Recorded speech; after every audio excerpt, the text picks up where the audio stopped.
सलाम नमस्ते मेरे प्यारे दोस्तों, आज की नई वीडियो में आपका स्वागत है। परी को हुआ कोरोना। परीलोक में परियों की अपनी दुनिया बसी हुई थी। उसमें एक नैना नाम की परी थी। वो अपने स्वास्थ्य को लेकर बहुत सजग थी। वो पौष्टिक आहार लेती थी और सुबह योग भी करती थी। एक दिन वो टीवी पर समाचार देख रही थी तो उसको पता लगा कि पृथ्वीलोक पर कोरोना नाम की एक बीमारी फैली हुई है। दूसरे दिन वो अपनी सहेलियों के साथ बाहर घूमने निकल गई। उसको लगता था कि उसको तो कुछ हो नहीं सकता है, वह तो अपना पूरा ध्यान रखती है।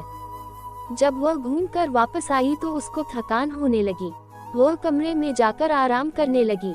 नैना की माँ उसको देखने आई तो उन्होंने देखा कि नैना को तो बहुत जोर से बुखार था। उन्होंने उसको दवाई दी, जिससे दूसरे दिन वह सही हो गई और अपनी सहेलियों के साथ घूमने निकल गई। जब वो वापस आई तो उसको बहुत तेज बुखार आ रहा था। उसकी माँ बहुत परेशान हो गई और नैना को दिखाने डॉक्टर के पास ले गई। डॉक्टर ने कोरोना टेस्ट कराने को कहा और नैना को बताया उसको किसी से मिलना जुलना नहीं है, 2 गज की दूरी बनानी है। नैना की माँ को भी उससे दूर रहने को कहा। डॉक्टर ने बताया यह बीमारी एक से दूसरे के संपर्क में आने से होती है। दूसरे दिन डॉक्टर ने फोन करके बताया कि नैना की रिपोर्ट पॉजिटिव आई है। उसको अस्पताल में भर्ती करवाना पड़ेगा। नैना अस्पताल जाने से मना कर देती है। उसकी माँ उसको 2 दिन घर पर ही दवाई देती है, पर इससे नैना पर कोई असर नहीं होता है। तब उसकी माँ उसको लेकर अस्पताल जाती है। वहाँ पर कोई भी बेड खाली नहीं होता है। तब नैना को दूसरे अस्पताल में भर्ती किया जाता है।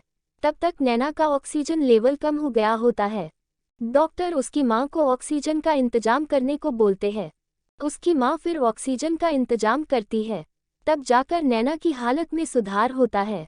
डॉक्टर उसकी माँ को बोलते हैं आप घर जाइए, नैना को 14 दिन हम यहीं रखेंगे। 14 दिन बाद नैना पूरी तरह स्वस्थ हो जाती है।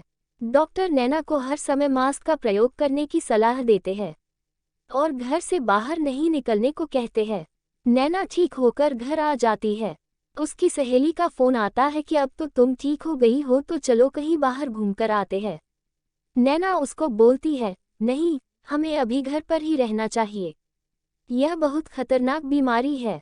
हमें अपने परिवार का और अपना दोनों का ख्याल रखना चाहिए। तुम भी ध्यान रखो।